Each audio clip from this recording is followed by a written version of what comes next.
ndichenjezenso pala anthu ena ake amene akumakhala busy every day tsiku lililonse kunyoza APM, kunyoza APM.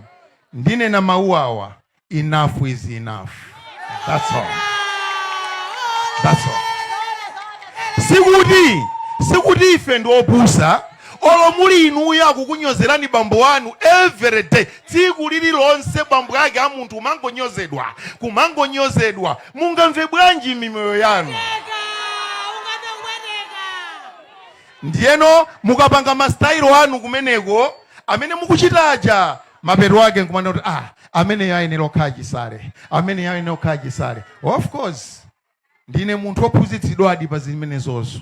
Azinzanganso panopa alipo ophunzitsidwadi odziwa mapulani achina kuleya yawo. Pali retired soldiers ambiri panopa.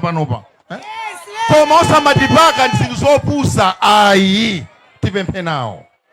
Tatopa ife achinyamata APM kumunyoza tsiku ndi munthu nayenso.